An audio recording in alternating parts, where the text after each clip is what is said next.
we are opposed around the world by a monolithic and ruthless conspiracy that relies primarily on covert means for expanding its sphere of influence, on guerrillas by night instead of armies by day.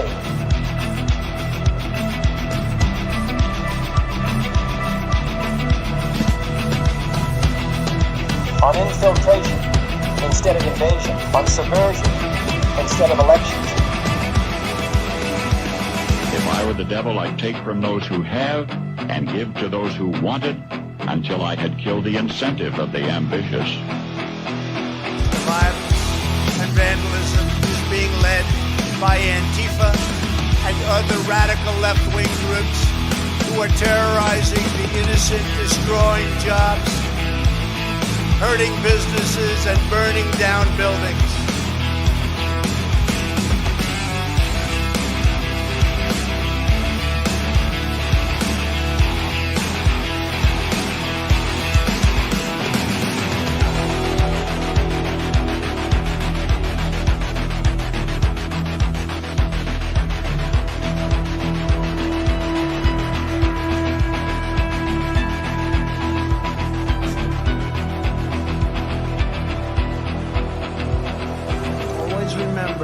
They are coming after me because I am fighting for you. That's what's happening.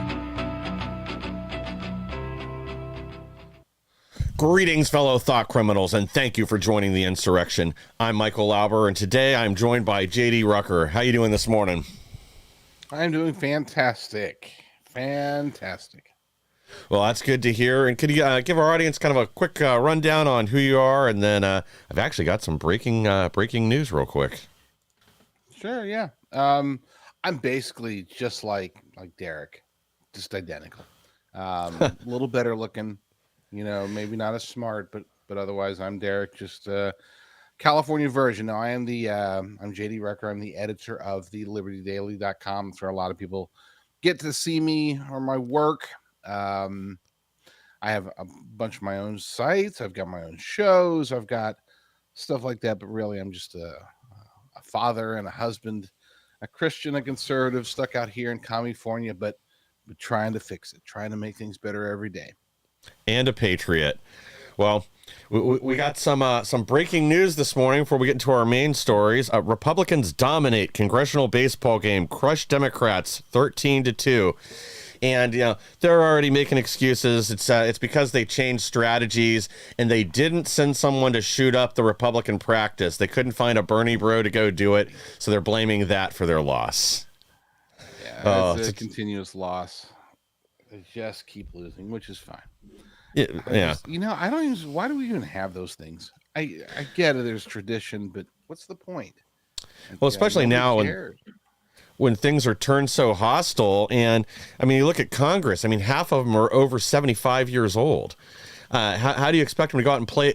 I'm surprised somebody didn't throw out a hip stealing first or stealing second base. Yeah. I've never watched any of their congressional games. And like you said, the only time that it was ever newsworthy or interesting was when the Bernie bro came and trying to end it all. Yeah. I mean, it'd probably be more entertaining watching, a disabled baseball game. They can push them around in their wheelchairs. I guess that's pretty much what you're getting now anyway, but whatever.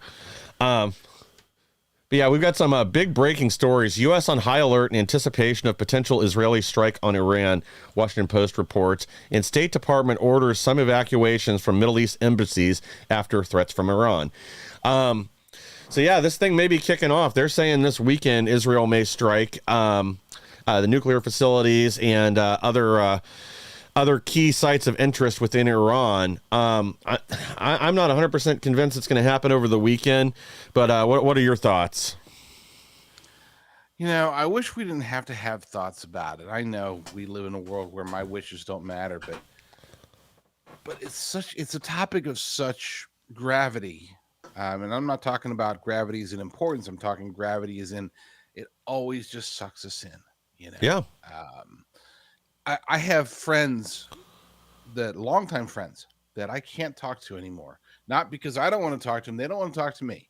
Yeah. Okay? There are people out there that, staunch conservatives, you might agree with them, on 98% of things, and even the things that you disagree with them, it's a minor disagreement. It's like, well, you know, you can go after, you can get to free trade, but only if you go through fair trade. It's like, no, a free market all the way. You know, those Yeah. like disagreements. It's like that's a debate that you can have over lunch. Whereas when it comes to Israel versus Iran versus Palestine or Gaza or Hamas or whoever, it's all of a sudden, you know, we agree on everything, but because you're not exactly perfectly aligned with my views on Israel, then we hate each other. Yeah. I mean, literally lifelong friends that, and some of them that you would know, some of them that the audience would be like, holy cow, you know, they don't talk anymore. You know, I mean, I used to be on, there's one guy in particular, I used to go on his show. He would go on my show. Yeah, you would think that we were best buddies. We would probably talk, I don't know, 2-3 times a month, just randomly. Sure. And I've had one conversation with him since October 8th of whatever year that was. One conversation, and that conversation was actually off topic. It was forced. Like outside of that, like where he was basically playing referee between me and somebody else. Yeah. He just won't talk to me anymore. And so that's the long answer. The short answer to your question is, I think you're right. You know, whether or not it's this weekend or whatever, we've been hearing rumors about wars in the Middle East with Iran for forever, right? Yeah. I'm hoping that we're seeing more, or we're going to see more of like a Stuxnet attack than a hot war, but who knows? We'll see. Yeah, that would be ultimately better for everyone. But I also, my other concern here is if Israel does attack, whether or not Iran then responds by hitting some of our facilities in the region there, or even attacking other allies of ours, where then we're forced in, we're drawn into this conflict. I don't think this is going to be something, even if that does happen, I don't think it's going to be something where we have to have boots on the ground. But still, I don't want to get drawn into anything else in the Middle East, especially not right now. We've got too many other things on our plate. We've got too many things up in the air we're spinning right now that are more important here to us domestically. Like, we really need to get the trade and tariff situation under control. We need to get these riots under control. And we need to get all the corruption within the DOJ removed. And I think this is, at this point right now, is just going to be another giant distraction, especially if we get drawn into a conflict. Absolutely. You know, when you were bringing up breaking news and you talking about, the first thing I thought you're going to bring up was David Hogg. And I've been thinking all morning how to figure out how to work in a clever, witty joke. And I realized, you know, you just can't. Okay. I'm sorry. But the hardest thing to do is to make a really good joke about somebody who already is the joke. And I think that's what, so I'm glad that you didn't spring that one on me first thing.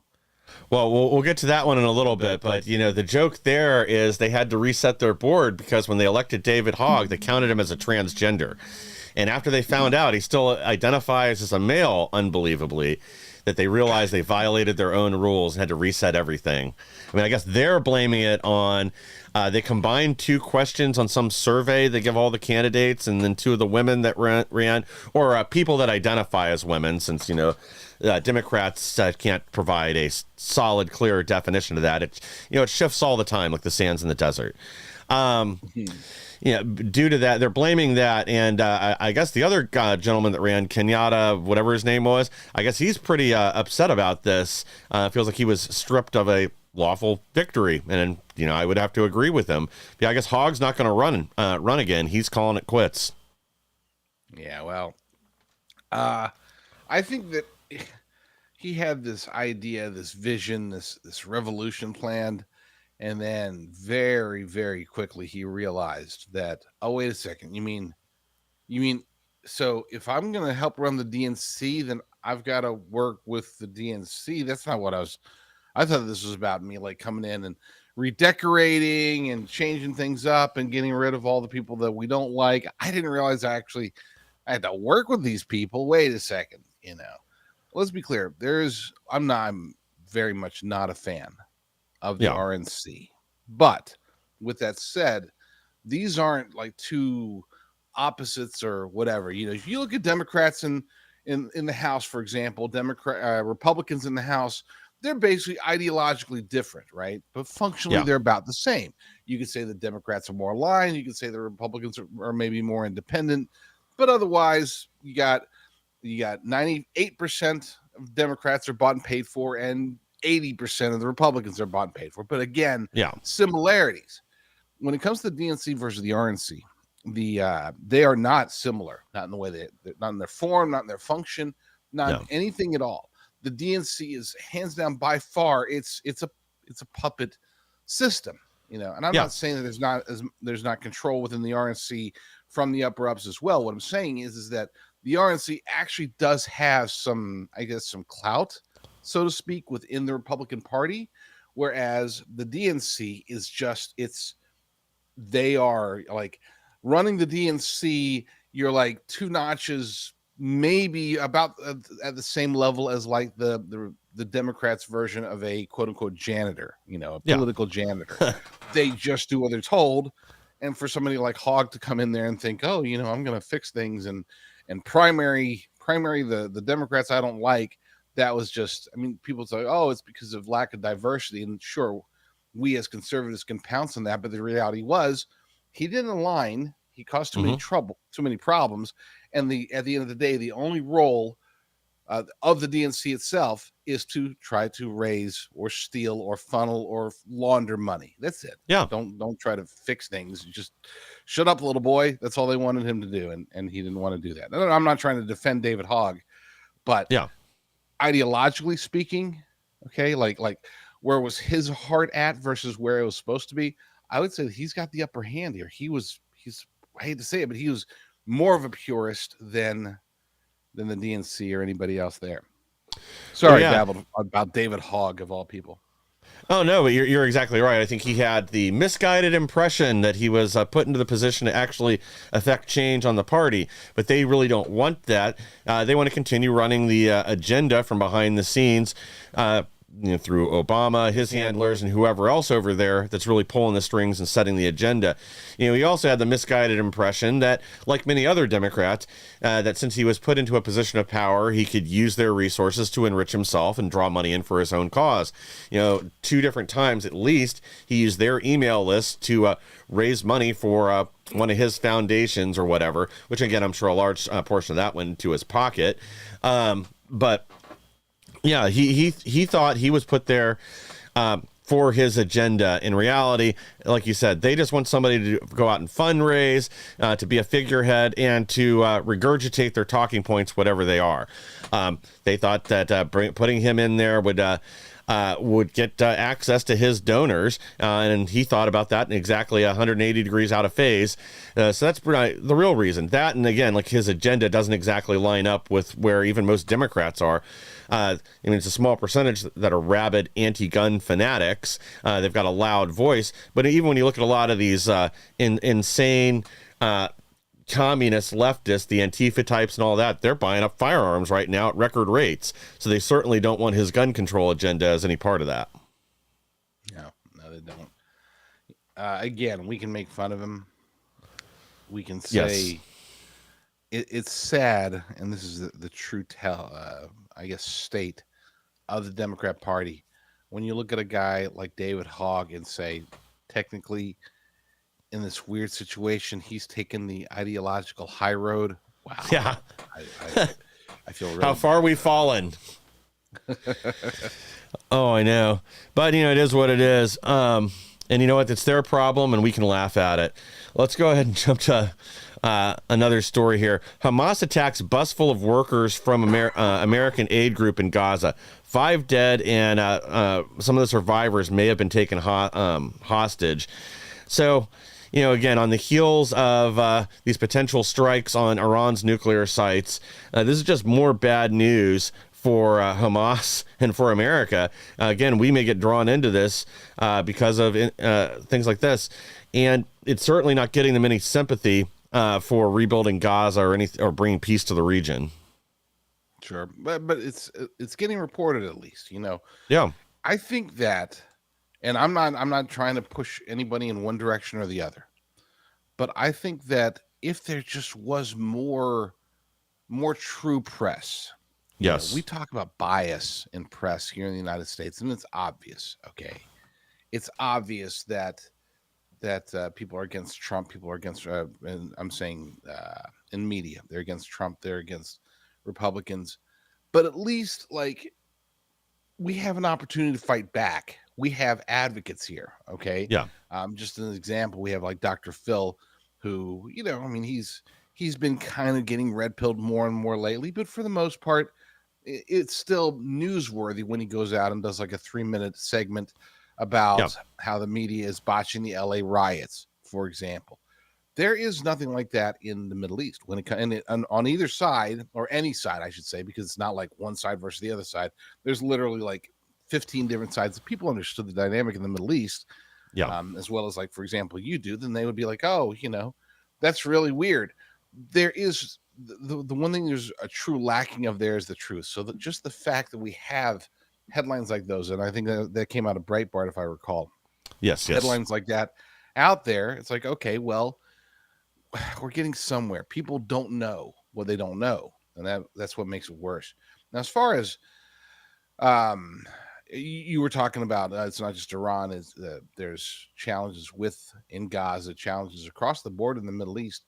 I think that we do, and I'm not one of those guys that says, oh my gosh, you've got to, I don't try to take anything that's happening in the world and and situate that and declare that's this portion of Bible prophecy or that Yeah. portion of Bible prophecy. But we are, I think, I don't want to take this too far, but it feels more biblical every day. I'll just Yes, leave it it at really that does. without getting into too many details. Yeah. Well, it certainly does Yeah. feel apocalyptic, especially as you start to see different things align with the Bible.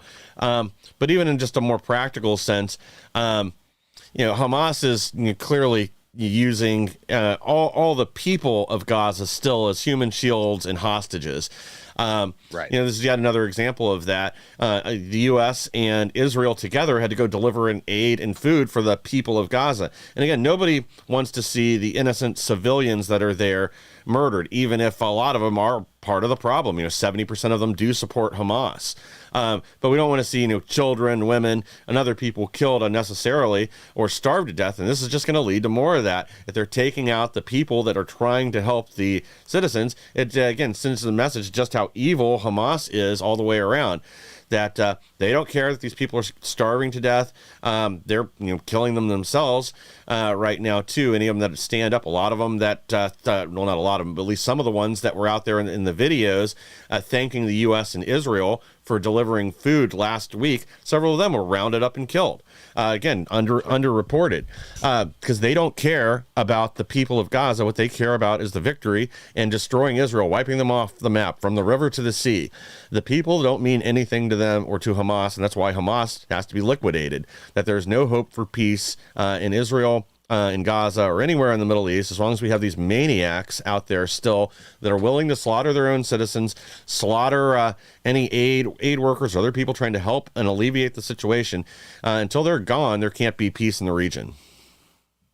I agree, but I agree wholeheartely.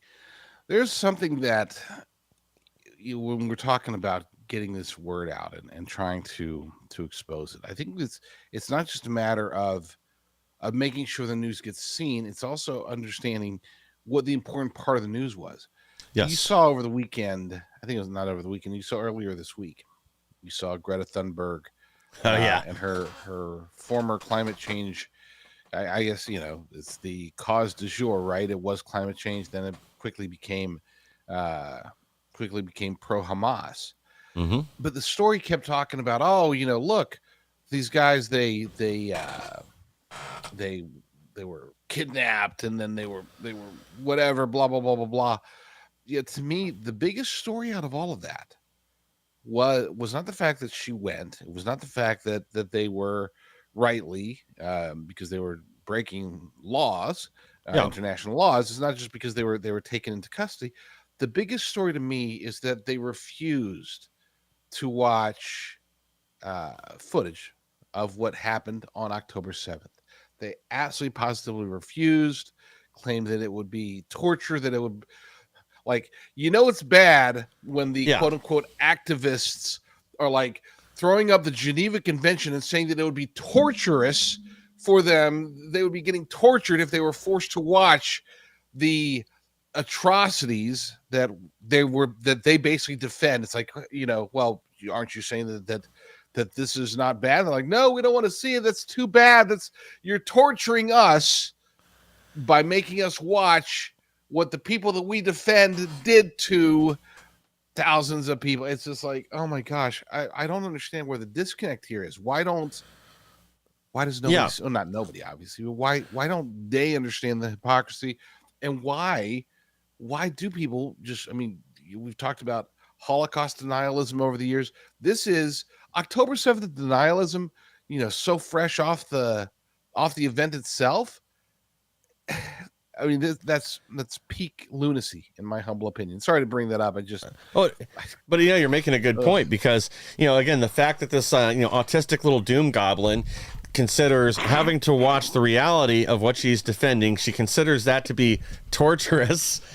So, sorry, she considers she considers that to be torture, and coming face to face with the reality might be, she knows coming face to face with that reality might be enough that she, at some level, would want to change her position. Probably not publicly, because then she would become persona non grata, enemy number one of the left and this globalist movement defending Hamas. But again, it really shows you what we're up against. It's this mind meld almost. Like they have to have the one view. If they step outside that in any way, then they'll be canceled from their own movement. We got to take a quick break here from our sponsors, and I'll be right back with more. Hello, everyone. I'm excited to announce the next generation of energy drinks, Rev 7. It has no sugar and no caffeine. Instead, Rev 7 uses Go BHB. Go BHB is one of the body's primary ketones, and it provides the most efficient and clean fuel that your body needs. It also helps you stay energized all day with no crashes. Not only that, it produces 3 times more brain energy than sugar, which helps boost your memory, focus, and mental sharpness. It also helps reduce stress and helps balance your mood. Rev 7 does all that while being the best tasting energy drink ever. So go to mypillow.com or call the number on your screen. Use your promo code to save 20% today. I'm so sure you're going to love Rev 7. For a limited time, you get our introductory 3-pack absolutely free. I drink Rev 7 every day and I absolutely love it, and so will you. Life can be pretty unpredictable, filled with good days and not so good days. And sometimes, the only difference between the two is your level of preparedness. The Jace case lets you be better prepared for whatever comes your way. It contains antibiotics and other prescription medications so that you aren't caught unprepared. With a Jace case, you are able to get your prescription medication before the unpredictable happens, allowing you to turn those not so good days into great ones. Go to jace.com now and get your own Jace case. Thank you for staying with us. And again, the best way to support our program and all the programs here on X America News is by supporting our sponsors. I do want to strongly encourage you to go to jace.com or jacemedical.com. Pick yourself up a Jace case. They've got a variety of options available there, and they can tailor this to your needs. If you happen to be allergic to something that's in here, they have substitutes. But this gives your family peace of mind beyond what a Band-Aid box does, especially right now. We're on the verge of war in the Middle East. We still have trade issues to resolve with China. They could shut down our supply of drugs at any time, and we don't have the manufacturing capacity online in the U.S. yet. So again, this is a small investment in your family's future, whether you have this on hand for just a regular emergency, whether it's riot season in where you live and you've got to worry about not being able to get to a hospital if you need to, or if it's due to any other problems plaguing our world, from the invasion over the border, an invasion from outer space, or anything else that could happen. Again, go to jace.com or jacemedical.com, and if you use code insurrection, you're going to get an additional discount. This is one of those things. It's better to have it and not need it than need it and not have it. It's a small investment in your family's future and safety, but it could be a vital one if something happens and it really becomes necessary. All right. Well, speaking of riots, they're spreading, and they're going to be spreading more this Saturday. 8 arrested after rioters throw rocks and fireworks at Seattle cops during anti-ICE riot at Federal Building. this is something now the media has gone into like turbo gaslight mode, and it just wants to pretend none of this is happening. There is no violence. These are all entirely peaceful. They were just having peaceful barbecues on those burning cars. And the only reason for the looting was because they had to break into, I don't know, use the bathroom or something.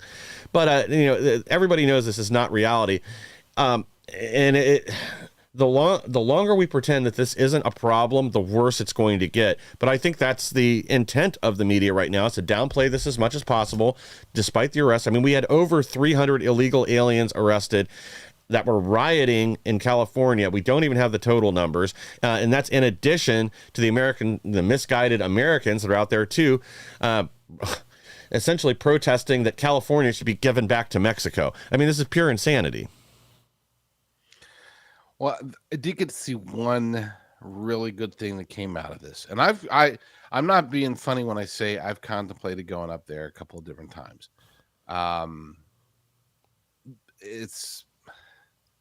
So I have family up there. I'm not going to say who, but I have family in LA right now, close family that obviously thinking about praying for. Yeah, but I've thought about going up there. Because I think there needs to be, I've thought about even organizing or trying to figure out how to get some counter protesters going, not just in LA but elsewhere. When I say thought about, it brings up the point I'm trying to get at clumsily right now, because I'm still stuck on the whole autistic Greta Thunberg joke from before the break. But it really is. I mean, how dare you? It's stuck in my head. But I saw a video of this guy. He's right there in front of the law enforcement. Obviously, and of course, they looked like a white leftist, whatever. He's all Billy Badass. He takes his bottle of water, he throws it at a cop, and he turns around and walks away. They do a little like poof of a victory lap, a little rubber, and then all of a sudden you just see like this 280-pound, former linebacker turned American patriot, and just wallop the guy, just take him out. And he did the right thing. He walloped the guy, took him out. He didn't start beating on him. And he just like laid there and put his hands up because he knew he was in trouble too. I mean, he just assaulted somebody in front of cops, but he assaulted somebody who just got done assaulting the cops. Yeah. Is there going to be, people talk about the protesters, we like to call the communist domestic terrorists, the paid actors, the AstroTurf, the gaslighters, whatever. We keep talking about them versus the police. What about them versus us? What about will there be fights, counter protests? Will there be clashes in Seattle, Chicago, New York, LA, still other places across the nation? This is coming up here in 2 days. Are we going to see some Civil War action, so to speak? That's my question for you, because I don't know what the answer is. Yeah, some Civil War light. And I think you probably will see that in a lot of this city. I mean, they're planning this in 1,500. Well, I've heard two different numbers. I've heard 1,500 cities and 2,500 cities. But they're planning this in a lot of places. And, we've discussed this previously, like they're planning this in Cincinnati. I don't think Cincinnati's law enforcement is going to be nearly as tolerant as we've seen in LA and other places. They're probably not going to let them destroy the city or the minute things get out of hand. And I do think in some smaller areas or even places like Cincinnati, which is kind of shifted, it's not nearly as blue as a lot of major cities. I think you will see some patriot groups out there, and if they get attacked by these radical, rabid leftists, that they are going to fight back. I think that is almost certainly going to happen. And I also think that will then be what the media highlights, that it's going to be peaceful protesters attacked by rabid Trump mob. They're going to highlight any injuries that happen, and then we're going to be blamed for any violence. And I think that's kind of the game they're spinning up right now, because again, we know they're good at planning these things in advance. They're good at disseminating one solidified message. that they are experts at crafting narratives, and they're going to have all their friends in the media and on social media highlighting that if it were to happen, even though, despite the fact that the vast majority of the violence, I'm sure the left will be responsible for, especially in our major cities that get set on fire and burned over the weekend. I hope, and I've heard they are kind of staging National Guard in certain areas and are preparing for this, but the consequences and the narrative shift from the media, I mean, get prepared. We have unfathomable levels of gaslighting going on now, but prepare to see that get dialed up to 11. Well, here's my question for you then, because we think we're doing okay. We being in independent media, we'll call it. I don't want to say conservative media. Independent media. It is growing. Legacy media's hold over the whatever you want to call it, the thoughts really of the American people, that hold has been greatly diminished, but it's still there. Yeah. And so we can say, well, we just got to get out there more. We've got to have more shows, or we've got to do more shows, or we have to have more guests, or we just need everybody to share it on X or share it on Facebook or TikTok or whatever. But is there more to it? Because here's the thing, and I don't want to, this isn't about, how do we promote this show or that show? This is about how do we truly stop the one thing, because like I said, just like we were talking about in the Middle East, we do still have that same problem here.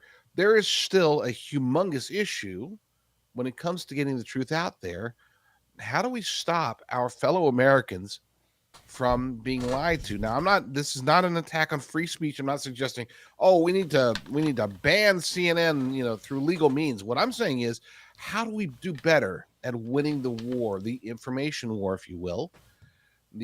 How do we do better at that? Because we still don't have nearly the reach that even like an NBC News has. Yeah, and I think that's partially because they are so narrative driven that the only thing we see from anybody in the dinosaur media is whatever narrative is coming out of the DNC and the deep state. But the question again is, how do you overcome that? And will they still have solid control on all these news entities? I don't know how we do that other than continuing what we're already doing. I mean, the legacy media does have greatly diminished power right now. We talk about it all the time, how CNN's viewership's collapsed by 40 to 45%. MSNBC's down nearly 50%. Washington Post has lost 90% of their reach over the last 12 months. But these are just pieces of the puzzle. Now, honestly, the way I think our side wins is by allowing the left, the legacy media, to continue doing what they're doing. Because the other big development, and I think a big part of why they're kind of on the ropes right now, is people in the middle, the normies. Even they've started to realize this is just a one-sided show, that everything that Donald Trump's done is cast as apocalyptically evil, and then that never pans out that way. From the tariffs to immigration policy to anything, we're making gains there despite their best efforts to suppress any victories and always cast everything in a negative light. At some point, one of these billion-dollar corporations that owns these various media outlets, at some point, one of them is going to finally put their foot down and do something to make the coverage.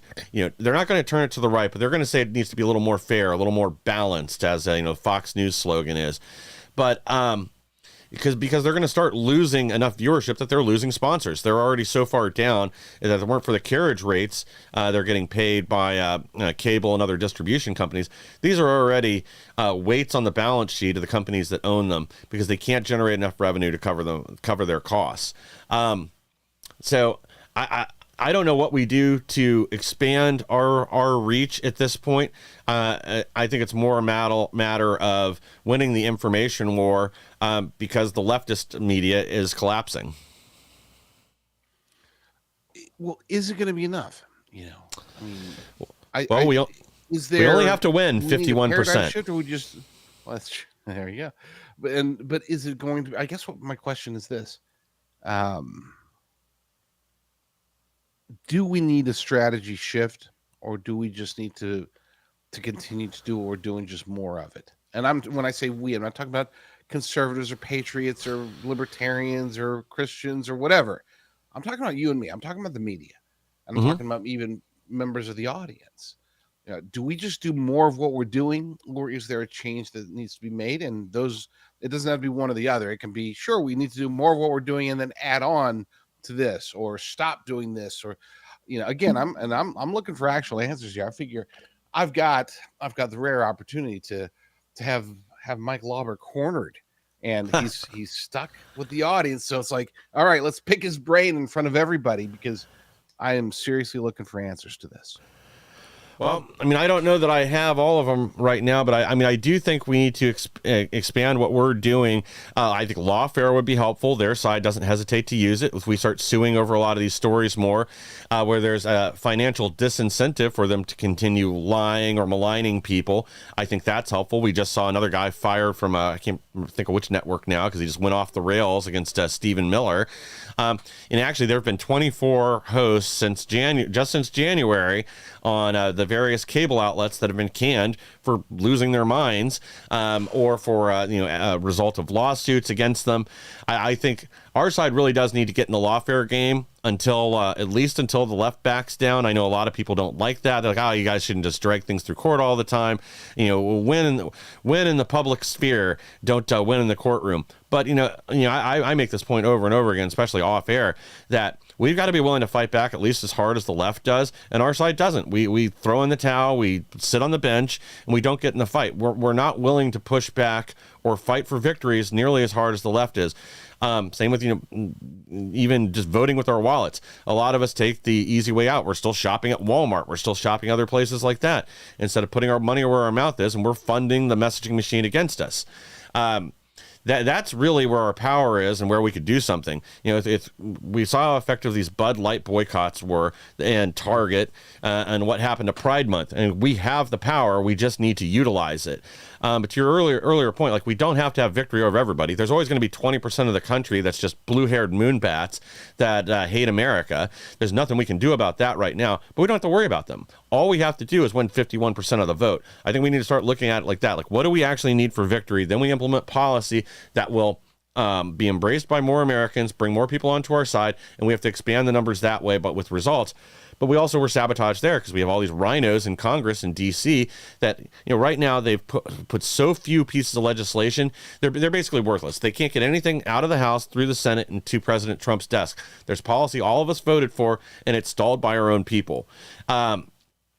This is going to be a long-term fight, but really what we have to do is worry about 2026 right now, getting through everything from now to then. I think we already are positioned for massive victory, but we do need to actually implement the policy we're all talking about. That's part of why all of us are rabid supporters of President Trump, because he went into the White House and actually did what most people don't, and that's fought for his policy and fought for the same things that he fought for on the campaign trail. But we need people in Congress that take things as seriously as President Trump and the people in his administration do. Otherwise, we're not going to win anywhere. Amen to that. Can I ask you a question? I want to get controversial. Unless you got another story to bring up, I'm sure you've got many stories to bring up. But I'm cornering you because I've got you here. What are your thoughts about what's happening? Did you hear about the Kentucky boys, Rand Paul and Massey getting disinvited to the picnic? What are your thoughts about that? Just curious if you have any. It's not a big deal. We've got bigger news to cover, but I thought that was kind of weird. Well, Massey and President Trump, bumped heads during his first term. They obviously have here. And to a certain extent, I understand having principled positions and sticking by your guns. Again, that's what a lot of people liked about Ron Paul. Dr. No, he was a no vote on everything. He was always consistent. And same with Rand Paul. They have these ideological purities that right now people have to have the intelligence of when to put those to the side. Like right now, the realistic situation is the big, beautiful bill has to be laden with pork. Otherwise, we're never going to get it through and get the other pieces that we do need that will allow greater change and greater effectiveness later. Trump needs the money for ICE. He needs the expansion of some of his powers to deal with negotiating with foreign nations over trade, tariffs, and everything else. A lot of what's in this bill is necessary to further our agenda, but there is tons of wasteful spending in it, including refunding a lot of things that DOJ cut. And again, I'm against all that, but the fact of the matter is, right now, like, we need this bill through because we need those powers, we need that expansion. I understand how terrible the debt is, and I've defended Rand Paul and the others that want to see some of these cuts instead of raising the debt ceiling and allowing more spending and funding things that we all want to cut and see destroyed. But the reality of the situation is, right now, we are not going to get those things through without all the pork and everything else, without bribing everybody in D.C. But that's, again, goes back to why we need more real America First Republicans in the House and the Senate. We need more fighters there and more people that are strategic, that aren't just playing nice. I've said it over and over again. I really think right now, what they should be doing is just ramming everything through the House, and then the Senate eliminate the filibuster, or make them actually stand on the floor for a week straight, and there depends until one of them finally passes out from dehydration, and do a real filibuster again, and then vote on it the minute it falls apart. Or just, like I said, eliminate it. They can cry about it to the TV cameras all they want, but then once we only need a 51 vote majority, we can actually get through the changes in the legislation that the American people voted for.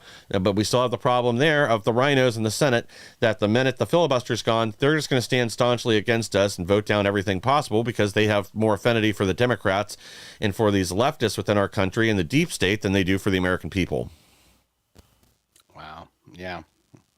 No doubt there. But I don't know if you saw the news. So first Rand Paul and then Massey got disinvited from the White House picnic. And to be clear, I don't think this has anything to do with Trump. I think that it's just the White House people that are doing it. Except the Democrats are allowed. Is this type of punishment? Because everybody else allegedly is invited, other than Thomas Massey and Rand Paul. Is this some rogue element of the White House? And perhaps, I know a lot of people at the White House. Maybe you've heard who's doing it, or is this a good move? Send the message that, hey, even though you're not one of the bad guys, as far as you're not a Democrat full blown, and you are doing it for ideological reasons, you're also in the way.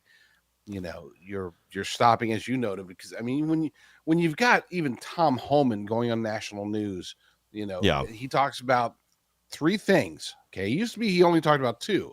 It used to be he talked about deporting illegal aliens and praising Donald Trump. That was literally, and he would do 15 interviews a day. Yeah. And meanwhile, whilst busting people and getting them out, he was doing a fantastic job, still is, right? But he would only talk about those 2 things. Now he's talking about, gotta continue to deport illegal aliens. We're coming after you. Mm-hmm. You've got to praising President Trump, and then also simultaneously going after Gavin Newsom and anybody else. But now there's a third topic.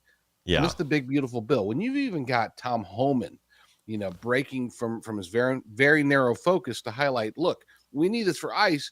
That's the argument for you made that argument. That's one of the arguments for why we need this atrocity, because it really is. It's an abomination. Even the sheer name, big, beautiful bill. There's nothing. It's big, and there's nothing beautiful about a bill that's that big. So, but with that said, we need it, like you said. So here's the question. My question for you, and you might not want to answer this because I know you've got friends in the White House that watch the show. Yeah. So if you want to say look, they do what they do, I don't care. That's fine. But to me, I thought it was, number one, funny, but also maybe a little bit petty. Over the top to disinvite Massey and Rand Paul to the White House picnic. Now, for those who don't understand, just for quick setup, for those who don't understand, the White House picnic, this is something where literally it's supposed to be completely nonpartisan. This is where like Nancy Pelosi's grandchildren, great-grandchildren, great-great-great-great-grandchildren. Yes. Okay. Yes. they get to intermingle with like AOC, right? And they can match wits against each other, and then they can have fun talking to whoever. It's fun. I'm picking out two Democrats that totally ruined the joke effect there, but I just couldn't get around it. They can go talk to they could go ask, hey, Senator Johnson, tell us more about vaccines, and they'd be like, well, Ron Johnson. Yeah. So that was awful. I tried to do a Ron Johnson. I put in a Tim Burchett, whatever. Point being is that totally nonpartisan families, yes, having fun at a picnic, and they disinvited Rand Paul and Thomas Massey. What are your thoughts there? Yeah, I mean, I think you're right. I think this is petty nonsense. I wouldn't disinvite them. It's not like they, change parties or something else where I'd be like, yeah, you know what? You stabbed us in the back. You've done it blatantly and openly. I don't want you around here. This just seems like petty nonsense. I think a better way to handle it would be maybe bring the two of them in for a private meeting with President Trump and whoever else and try to sell them on the package and why this is important. And even if you could just get support from one of the two of them, because I don't think Massey's going to change his position no matter what, but you might be able to get Rand Paul on board if you brought him in for a private meeting and try to tell him, like, look, I don't like this much more than you do, but this is the reality of the situation. And without having things like a tax on remittance or, the funding for the border, the funding for the wall, funding for ICE, and many of the other things that are included in this package, that we're not going to be able to advance our agenda. Yeah, I don't like all the spending either. We're going to try to address that once we've picked up some seats in the House and it's a little safer there. And once we've eliminated some more Democrats in the Senate, since they're going to be guarding a lot more seats than we are, but otherwise, again, I just think it's an unforced error because, like you said, this has allowed the media to stir the pot and widen the divide between President Trump, Rand Paul, and Thomas Massey and their constituency, because there's a lot of people that are very loyal to them.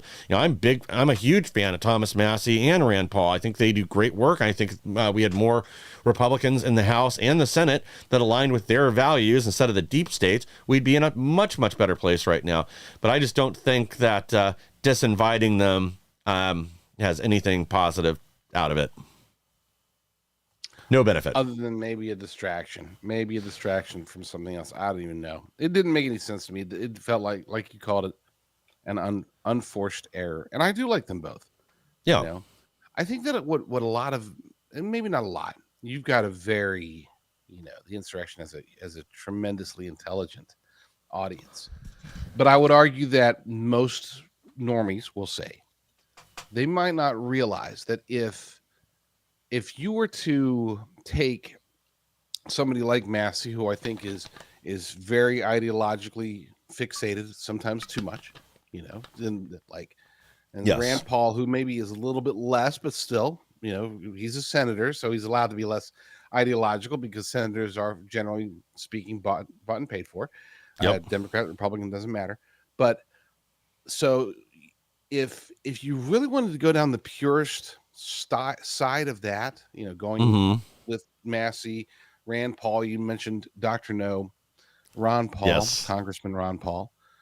Here's the problem, is that because all these bills are packages, all these bills are huge, they don't go out and vote on individual things.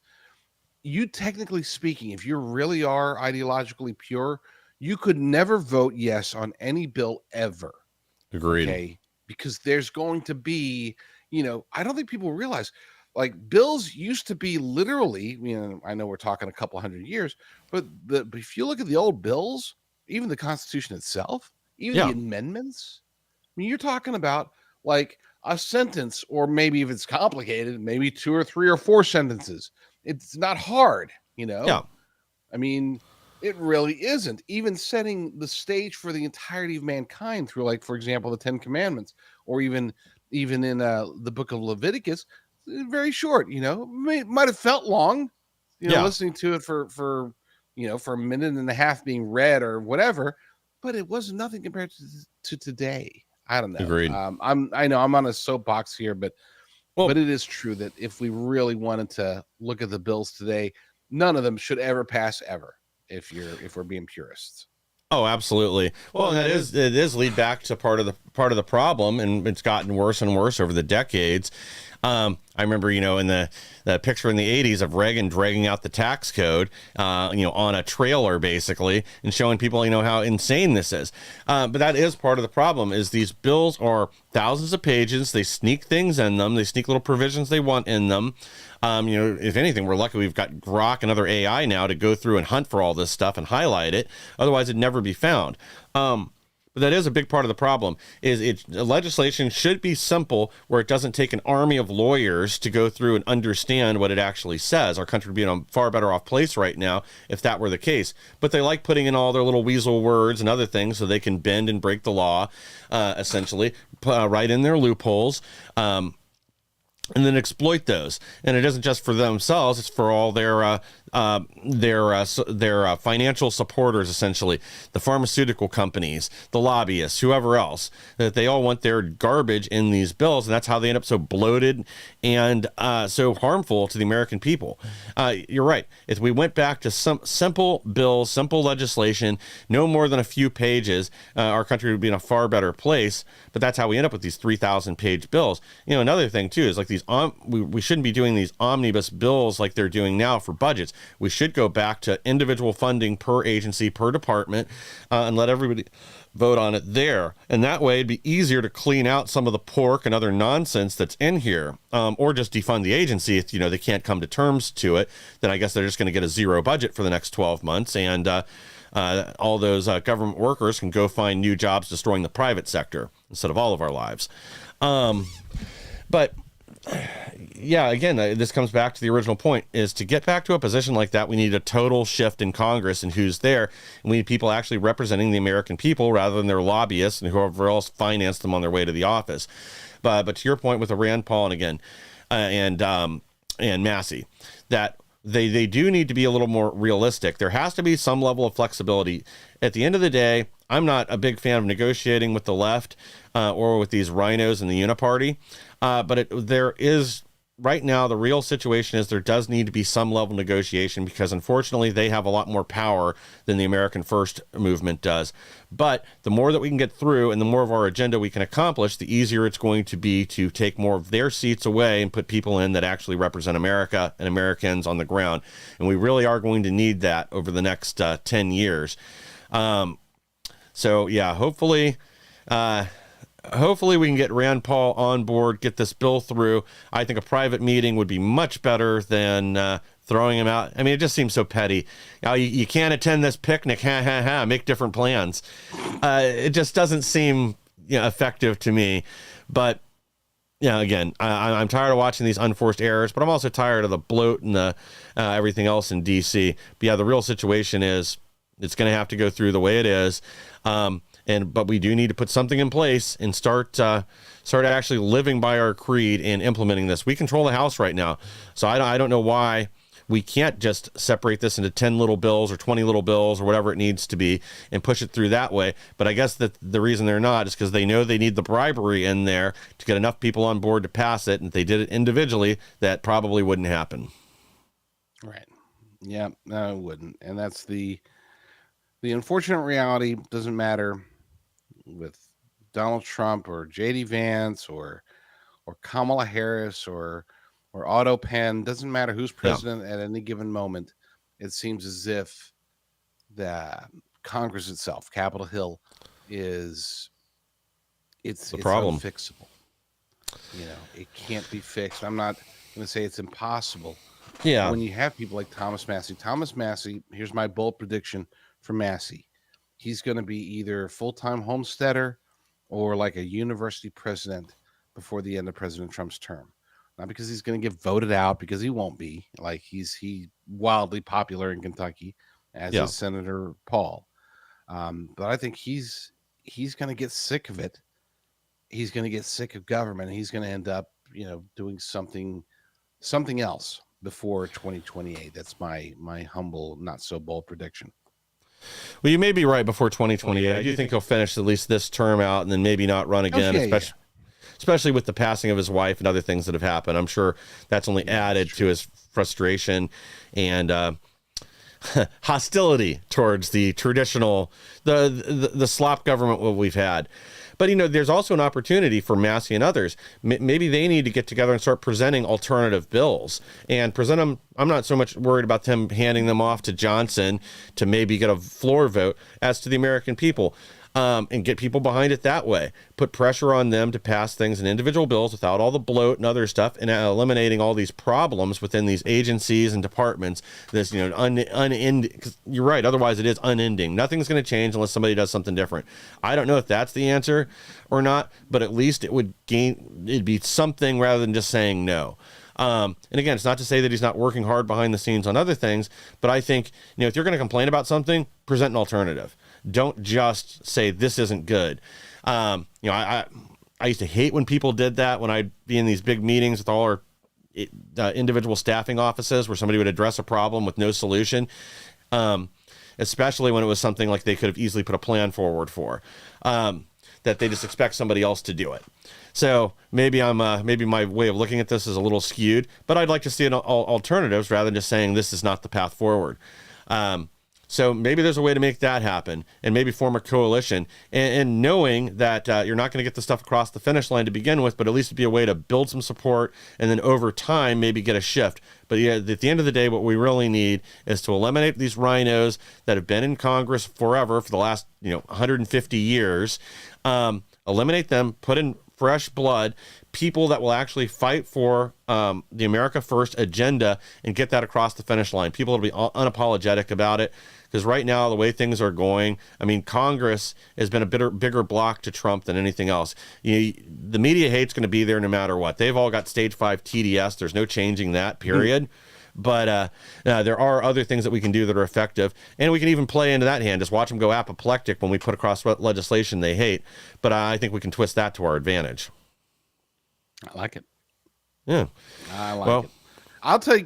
How much time do I got? You got a few. You can finish up, and then we'll wrap after that. Okay, beautiful. I wanted to throw this out there, and this is live. This is a concept that I've had for a little while, and since you brought up bringing up solutions, I've never brought this forward. I've talked to a couple people adjacent to lawmakers, and I have talked to one lawmaker about it, not a national lawmaker, so not somebody I can name drop, but a state legislator who's very smart. We'll just say that. I don't want to out this person. But anyway, so the concept was this.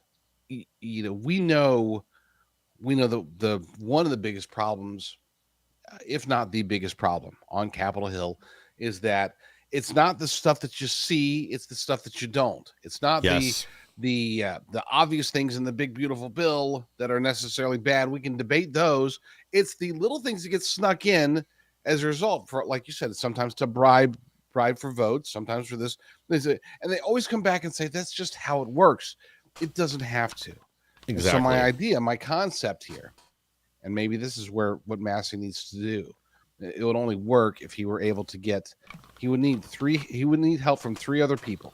Okay, he would need himself. He would need a Democrat in Congress. He'd need a Republican senator and a Democrat senator. Okay, but those 4 people, if they wanted to, and if they were strong enough, and if they went public, and if they got backing from somebody like, let's say, Elon Musk or whoever, if they could go out and form a bipartisan coalition that we'll call it a caucus, okay, and technically you'd have 2 caucuses, because 2 caucus, one in the House and one caucus. One in the House and one in the Senate, but basically the caucus is not an ideological caucus. This is why it could work. It is an ideology. It's not a policy caucus, which is why it could work bipartisan. The caucus is this. Their only thing to be in this caucus, all you have to do is you have to be able to say, we will not vote at all. Not yes, not no. We won't vote on any bill that's not a single issue. That's it.